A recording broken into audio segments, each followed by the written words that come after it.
Hi, ഞാൻ doctor Razvi Razak K Fathima hospital consultant പീഡിയാട്രീഷ്യനായി work ചെയ്യുന്നു.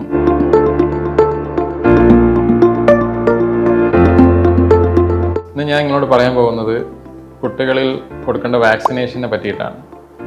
കുട്ടികളിൽ നമുക്കറിയാം വാക്സിനേഷൻ എത്രത്തോളം പ്രാധാന്യമുള്ളതാണ്. രോഗപ്രതിരോധത്തിന് വേണ്ടി വാക്സിൻ്റെ പ്രാധാന്യം എല്ലാവർക്കും അറിയാവുന്നതാണ്. അതിന് നമ്മൾക്ക് ഗവൺമെൻറ് സെറ്റപ്പിൽ തന്നെ ജനിക്കുന്ന സമയം തൊട്ട് 18 വയസ്സാവുന്നത് വരെ വാക്സിൻ പറയുന്നുണ്ട്. അതിൽ പ്രകാരം നമ്മൾ എല്ലാവരും ഗവൺമെൻറ്റിൽ നിന്ന് ജനിക്കുമ്പോൾ തന്നെ BCGയുടെ ഡോസും OPVയുടെ ഡോസും ഹെപ്പറ്റൈറ്റിസ് ബിയുടെ ഡോസും എടുക്കാറുണ്ട്. അതിനുശേഷം നമുക്ക് 6 ആഴ്ചയിലും 10 ആഴ്ചയിലും 14 ആഴ്ചയിലും അതിനുശേഷം 9 മാസത്തിലും പിന്നെ 16 മാസത്തിന് 24 മാസത്തിൻ്റെ അടക്കം 4 വയസ്സിൻ്റെ 6 വയസ്സിൻ്റെ അടക്കം 10-ാം വയസ്സിലും 16-ാം വയസ്സിന് 18-ാം വയസ്സിനൊക്കെ അടുത്തായിട്ട് വാക്സിൻസ് ഉണ്ട്. ഈ വാക്സിൻസ് നിർബന്ധമായും എടുക്കുന്ന നമ്മൾ ചില വാക്സിൻസ് ഗവൺമെൻറ്റിൽ ഇല്ലാത്തത് കാരണം കൊണ്ട് പലപ്പോഴും മിസ്സാവാറുണ്ട്, പലരും ചോദിക്കാറുണ്ട്. അപ്പോൾ അതിനെ പറ്റിയിട്ട് കൂടുതൽ പറയാമെന്ന് വിചാരിക്കും. 6 മാസത്തിൽ നമുക്ക് അഡീഷണലായിട്ട് പ്രൈവറ്റ് സ്ഥലത്ത് നമുക്ക് ലഭിക്കുന്ന വാക്സിനിൽ പെട്ടതാണ് typhoid vaccine, typhoid conjugate vaccine. Typhoid എന്നുള്ള അസുഖത്തിനെതിരെയുള്ള വാക്സിനാണ്. അതാകെ ഒരു സിംഗിൾ ഡോസ് മാത്രമേ ഉള്ളൂ. അതിനുശേഷം പിന്നെ നമുക്ക് ഏറ്റവും ഇമ്പോർട്ടൻ്റ് ആയിട്ടുള്ള വേറെ വാക്സിനാണ് ഫ്ലൂ വാക്സിൻ എന്ന് പറയും, ഇൻഫ്ലുവൻസ വാക്സിൻ. അത് നമുക്ക് 6 മാസത്തിലും എടുക്കണം. അതിൻ്റെ 2ാമത്തെ ഡോസ് ഒരു വർഷത്തിൻ്റെ ഉള്ളിൽ തന്നെ 7 മാസത്തിൽ തന്നെ എടുത്ത് അതിൻ്റെ ബൂസ്റ്റർ ഓരോ കൊല്ലം പുതുക്കേണ്ടതാണ്. 2-ാം വയസ്സിൽ, 3 വയസ്സ്, 4 വയസ്സ്, 5 വയസ്സ്. ചില കുട്ടികൾ 8 വയസ്സ് വരെ നമ്മളെല്ലാം കൊല്ലം പുതുക്കേണ്ടതുണ്ട്. അതിനുശേഷം പിന്നെ നമുക്കുള്ളത് മഞ്ഞപ്പിത്തം, ഹെപ്പറ്റൈറ്റിസ് A വാക്സിൻ. അത് 12-ാം മാസത്തിലെടുത്ത് അതിൻ്റെ ബൂസ്റ്റർ നമ്മൾ 6 മാസത്തിന് ശേഷം 18 മാസമാകുമ്പോൾ എടുക്കേണ്ടതുണ്ട്. ഹെപ്പറ്റൈറ്റിസ് A വാക്സിൻ നിങ്ങൾക്കറിയാം, കുട്ടികളിൽ കാണുന്ന മഞ്ഞപ്പിത്തം എന്ന അസുഖം ഹെപ്പറ്റൈറ്റിസ് A വൈറസ് കോസ് ചെയ്യുന്ന അസുഖത്തിനെതിരെയുള്ള നല്ലൊരു പ്രൊട്ടക്റ്റീവ് വാക്സിനാണ്. പിന്നെ നമുക്ക് കുട്ടികളിൽ കാണുന്ന chicken box vaccine, chicken box എന്ന അസുഖത്തിനെതിരെയുള്ള വാക്സിനാണത്. അത് നമ്മൾ കൊടുക്കുന്നത് 15-ാം മാസത്തിൽ ആദ്യത്തെ ഡോസ് കൊടുത്ത് ഒരു 3 മാസം കഴിഞ്ഞാൽ തന്നെ അതിൻ്റെ 2ാമത്തെ ഡോസ് കൊടുക്കുന്നതിലൂടെ ചിക്കൻ ബോക്സ് കുട്ടികൾക്ക് വരുന്നതിൽ നിന്ന് രോഗപ്രതിരോധത്തിന് അത് വളരെയധികം സഹായിക്കുന്നതാണ്. ഇപ്പോൾ മെയിനായിട്ട് കുട്ടികളിൽ കാണുന്ന മുണ്ടിവീക്കം എന്ന അസുഖം കുട്ടികളിൽ ഇപ്പോൾ പടരാനുള്ള കാരണം നമ്മളെ ഗവൺമെൻറ്റിൽ നമുക്ക് മുണ്ടിവീക്കത്തിൻ്റെ വാക്സിൻ അല്ലാതെ MR വാക്സിനാണ് ഉള്ളത്. അപ്പോൾ കുട്ടികളിൽ മുണ്ടിവീക്കം വരാനുള്ള ചാൻസ് അവിടെ ഉണ്ട്.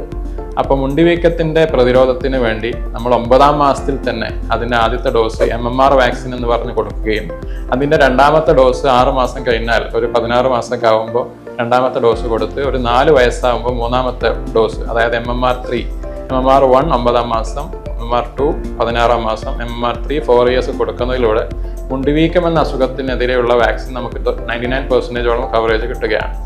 അപ്പോൾ അത് നമ്മൾ ഇപ്പോൾ സാധാരണ രീതിയിൽ കണ്ടുവരുന്ന ഒരു പ്രവണത, MR വാക്സിൻ എടുത്തിട്ട് കുറേ ആൾക്കാർ വരാറുണ്ട്, 9-ാം മാസത്തിൽ എടുത്തിട്ട് വരാറുണ്ട്. അപ്പോൾ അവർ പിന്നെ ഒരു ഡോസ് മിസ്സായതുകൊണ്ട് 2 ഡോസ് MMR എങ്കിലും കുട്ടി സ്കൂളിൽ പോകുന്നതിന് മുമ്പ് എടുക്കേണ്ടതായിട്ട് വരാറുണ്ട്. പിന്നെ നമ്മൾക്കുള്ള മെയിനായിട്ടുള്ള ഒരു വാക്സിനാണ് 10-ാം വയസ്സിൽ നമ്മൾ കൊടുക്കുന്ന TDAP എന്ന് പറഞ്ഞ വാക്സിൻ. TDAP ആ വാക്സിൻ നമ്മൾ കൊടുക്കുന്നത് ഗവൺമെൻറ്റിൽ നമുക്കുള്ള വാക്സിൻ TD വാക്സിനാണ്. അതിനെക്കാട്ടിലും നമ്മൾക്ക് കുറച്ചുകൂടി പെർട്ടൂസിസ് എന്ന് പറയുന്ന അസുഖത്തിനും കൂടിയുള്ള പ്രൊട്ടക്ഷൻ ഉൾപ്പെടുത്തിയിട്ട് TDAP എന്ന വാക്സിൻ 10-ാം വയസ്സിൽ കൊടുക്കാവുന്നതാണ്. പിന്നെ നമ്മൾക്ക് 16-ാം വയസ്സിൽ TD വാക്സിനുണ്ട്.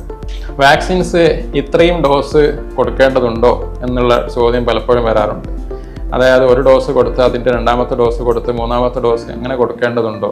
അതായത് നമ്മൾ ഒരു ഡോസ് കൊടുത്ത് അതിൻ്റെ ഇമ്മ്യൂണിറ്റി ബിൽഡപ്പിന് വേണ്ടിയിട്ടാണ് നമ്മൾ അടുത്ത ഡോസുകൾ കൊടുക്കുന്നത്. ഇമ്മ്യൂൺ റെസ്പോൺസ് ബിൽഡപ്പ് ആണ് ചെയ്യുന്നത്. ഒരു ഡോസ് കൊടുക്കുമ്പോൾ തന്നെ ഇമ്മ്യൂണിറ്റി തുടങ്ങുകയാണ്. പിന്നെ 2ാമത്തെ ഡോസ് കൊടുക്കുമ്പോൾ അത് ബൂസ്റ്റിംഗ് ആണ് വരുന്നത്. അതുകൊണ്ടാണ് ഇത്രയും ഡോസ് ചില വാക്സിൻസിന് വരുന്നത്. അങ്ങനെ ഡോസ് വരുന്ന വാക്സിനിൽ പെട്ടതാണ് DPT വാക്സിൻ. അത് നമ്മൾ 6 ആഴ്ചയാകുമ്പോൾ കൊടുക്കുന്നത് ഇപ്പോൾ ഹെക്സാവാലന്റ് വാക്സിൻ ആയിട്ടാണ്. അത് 10 വീക്സിൽ അതിൻ്റെ 2ാമത്തെ ഡോസ് വരും, 14 വീക്സിൽ വരും. പിന്നെ നമുക്ക് വരുന്നത് 1.5 വയസ്സിലാണ്, 1.5 വയസ്സിൽ വരുന്നുണ്ട്. പിന്നെ അതിൻ്റെ ബൂസ്റ്ററായിട്ട് 4 ഇയേഴ്സിലും വരുന്നുണ്ട്.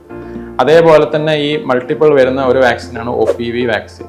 അപ്പോൾ മൾട്ടിപ്പിൾ ഡോസ് വരുന്ന വാക്സിനിൽ സംശയിക്കേണ്ടതില്ല, അത് നമ്മുടെ ഇമ്മ്യൂണിറ്റി ബിൽഡപ്പ് ചെയ്യുന്നതിനും ആണ് അതിൻ്റെ എഫക്റ്റ് വരുന്നത്.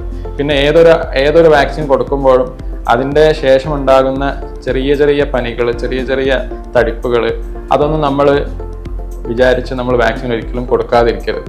അതിൻ്റെ ബെനിഫിറ്റിനെ അപേക്ഷിച്ച് നോക്കുമ്പോൾ അങ്ങനെയുള്ള അതിൻ്റെ ചെറിയ ഇങ്ങനെയുള്ള കാര്യങ്ങൾ അത് നമ്മൾക്ക് പാരസെറ്റമോൾ ഡ്രോപ്സ് കൊടുക്കുകയും ആ വാക്സിൻ കൊടുത്ത ഏരിയയിൽ നമ്മൾ ജസ്റ്റ് കോൾഡ് കംപ്രസ് കൊടുക്കുകയൊക്കെ ചെയ്താൽ മതിയാവുന്നതാണ്. അപ്പോൾ എല്ലാവരും വാക്സിനേഷൻ എന്ന വിഷയത്തിൽ എല്ലാ കാര്യവും കറക്റ്റായി നോക്കി കുട്ടികൾക്ക് രോഗപ്രതിരോധം വരുന്നതിന് വേണ്ടിയുള്ള കാര്യങ്ങൾ ചെയ്യുക.